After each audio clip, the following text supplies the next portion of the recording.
Our gospel lesson this morning is from the Gospel of Mark, chapter 4, verses 35 through 41. On that day when the evening had come, he said to them, "Let us go across to the other side." And leaving the crowd behind, he took with them in the boat. They took him with them in the boat, just as he was. And other boats were with him as well. A great windstorm arose, and the waves beat into the boat so that the boat was already being swamped. But he was in the stern, asleep on a cushion. And they woke him up and said to him, "Teacher, do you not care that we are perishing?" He woke up and rebuked the wind and said to the sea, "Peace, be still." Then the wind ceased, and there was a dead calm. He said to them, "Why are you afraid? Have you still no faith?" And they were filled with great awe and said to one another, "Who then is this, that even the wind and the seas obey him?" Perhaps the most often used words of Jesus are the words we need to hear today. Peace, be still. Why are you afraid? How many times this week or this month have you uttered the word, "Can't I have a little peace and quiet?" Well, you didn't say it out loud. Perhaps you simply thought them. I imagine that after the long day of ministry on the shore of the Lake of Galilee, that Jesus simply wanted some peace and quiet. He knew there was no place on the shore where he would be able to get some rest. So he and his disciples headed out across the sea. Apparently, he was doing exactly what he wanted to do, what he needed to do. He was asleep on a cushion. He needed some peace and quiet, so he set sail.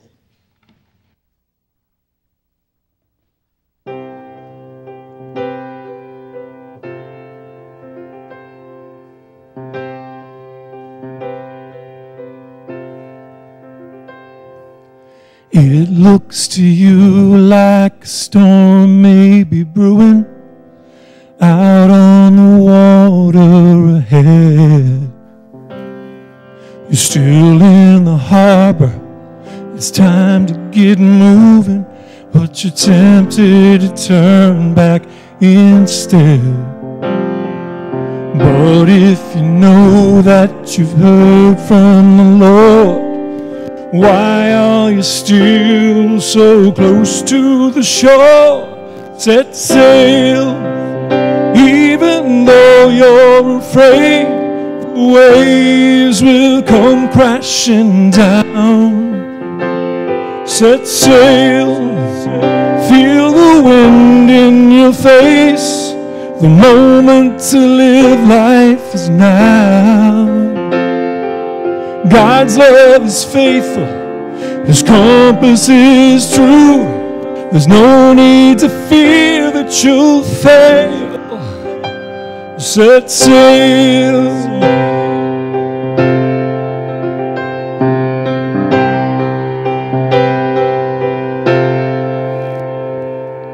Well, I know it feels like the place that you're going is a journey you're making alone. Oh, but the one who walks on the water is closer than you'll ever know. Hold on to courage, move forward in faith, keep your eyes fixed on Him, stay the course and be brave. Set sail, even though you're afraid that the waves will come crashing down. Set sail, feel the wind in your face. The moment to live life is now. God's love is faithful, His compass is true. There's no need to fear that you'll fail. Set sail when the waters are troubled and the way is unclear. Perfect love casts out all fear.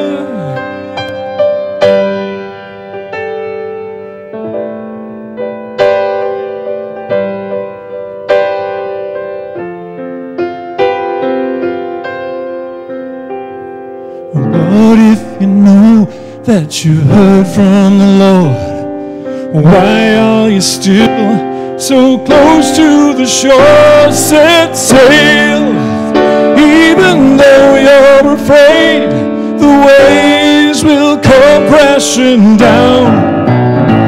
Set sail, feel the wind in your face. The moment to live life is now. God's love is faithful, His compass is true. There's no need to fear that you'll fail. Set sail, set sail, set sail.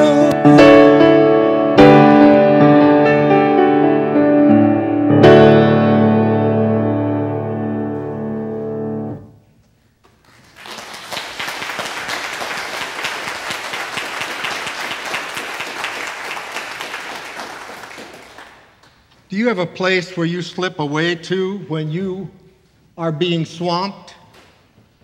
Perhaps you thought it was going to be an easy, light day, but suddenly you find yourself overwhelmed with the daily storm. We all need a place to hide, not to hide from the world, but to hide for the world. There is a difference.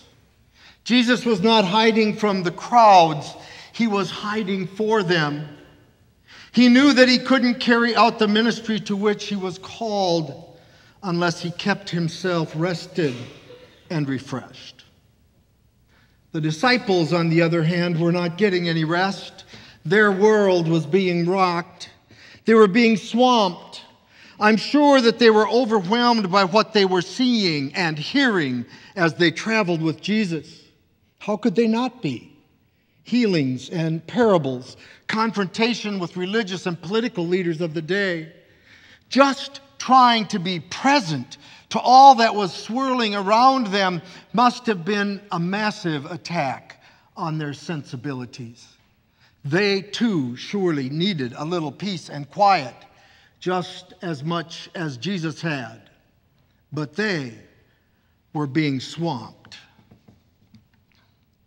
I'm sure that all of us know what it feels like to be swamped, to have a day get away from us, or have the tasks for the day pile up like leaves in the fall.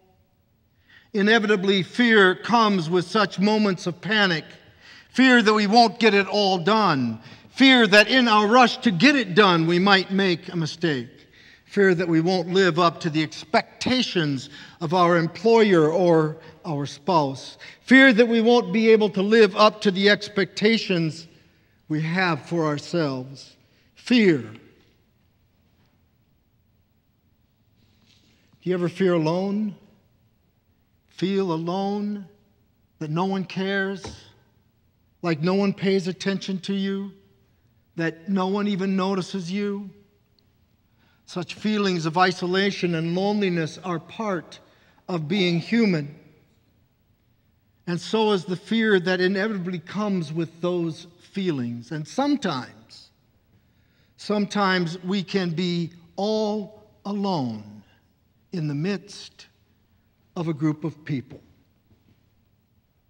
The anxiety and fear may not even have been ours. But like a sponge, we suck up the fear from the people that are around us. That, I think, was the disciples' experience. I wonder who was the first one to notice that the wind was picking up. Was it one of the fishermen, the experienced sailors, or was it one of the land-loving disciples? Did they speak up, or were they afraid of being dismissed as being afraid? But soon there was mass hysteria. Everyone feared for their lives. Well, everyone except the one who was sleeping in the back of the boat. Don't you just hate that person? You know him or her. The one who never gets rattled. The one that doesn't even seem aware of what's going on around them, around us. The one that always seems to be in control, non-anxious, calm, fearless. While we wish we were that person, we hate them because we're not.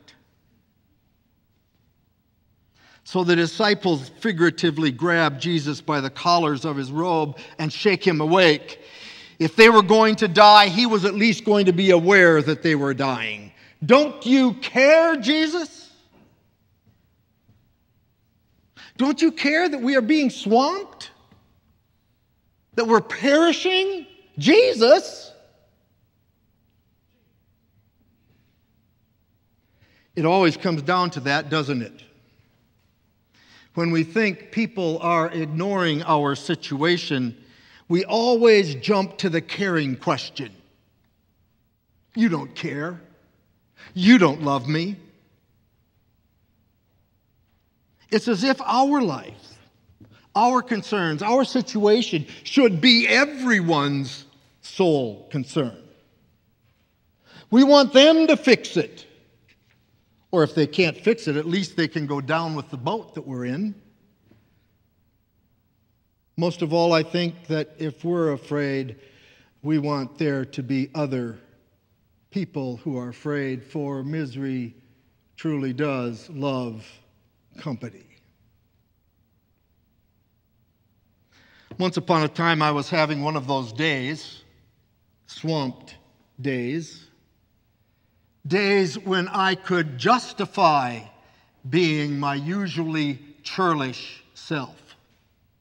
Days when I could rationalize my cynicism, sarcasm, and antagonism. I don't even remember what it was, but I was asked a question, and in that moment, I was all about myself, and I barked, "I don't care." And I didn't. Whatever it was, it could have been done any number of ways, and I didn't care which one. I only cared that I would be left alone. The questioner walked out of my office in tears. Kept right on walking out of the office, out to a car. She cared. It was important to her. But I didn't care. And I didn't even consider the impact those 3 little words could have. God, don't you care? It's not uncommon for us to accuse Jesus about not caring for us, God about not caring for us. Not caring that we are sick, not caring that we are dying, not caring that a loved one is in the hospital, not caring that someone else got that job that I wanted, not caring that we are afraid, that we are swamped. Why is this happening to me, we pray, as if we really do believe that God is picking on us, as if God doesn't have anything better to do than to pick on me. And don't we hate it when someone uses those words to us? Don't be afraid. Don't they know that our world is falling apart? Don't they know that the world is upside down? How can they tell me not to be afraid? Everything I know in life, everything I do in life is based on my being afraid. And we have a lot of people in this world who live daily in fear. But in the midst of that storm, comes a word of peace. A powerful word. The exact words that are needed. Peace, be still. And suddenly it is still. But out of the rising mist comes the big question, why are you still afraid? Why are you still afraid? We live in a time of fear. The fear is palpable and we feel helpless. It's all around us. I could name thing after thing after thing, item after item that we're afraid of and never come to the end of that list. And fear controls the way that we respond to one another. And of course, in addition to the fear that we have for our world, the fear that we have for our country, the fear that we have for our state, are the fears that we have for ourselves. Private fears, closer to us than our breath. Will I recover? Did they get all the cancer? Will Elizabeth be safe? Will I lose my job? How can I possibly care for both my kids and my parents? How can I raise my grandchildren? I don't have enough energy. How can I shake off this depression? Fears. Fear is the great divider. It lets us separate into us and them. We fear them because they're not like us, or so we think. We fear them and see danger around every corner, and they fear us. And the never-ending cycle continues. And in the midst of that storm, Jesus comes saying, peace, don't be afraid. The very words that we need to hear, that we need to accept, that we need to believe. This is not Pollyannish words. These are not naive words or empty words. These are powerful words, transforming words, words that are hope-filled. These are words that speak of a future, even when we can't find our way through the present. These are ultimately life-giving words. Peace, be still, don't be afraid. Even as Jesus was an unanxious presence while the sea churned and roared, so we are invited to be unanxious people in the midst of a troubled world. If we are asking how can we be fearless in a fearful time? I think that we are asking the wrong question. The question is why? Why can we be unafraid? We can be unafraid because God is faithful. Because God is not far away. Because God is in the boat with us. We can be unafraid because God is the God of the living in truth. Because of God's steadfast love, we can be freed from the question of why are you afraid? For in Christ we have been set free from the weight of anxiety and gifted with the cross of grace. You see, God is a God of abundance of peace, abundance of grace. God is a God who cradles the world in tender hands. There is a way beyond fear. That fear runs straight through the cross and an empty tomb. And if we can be resurrection fear people, there is nothing that we need fear.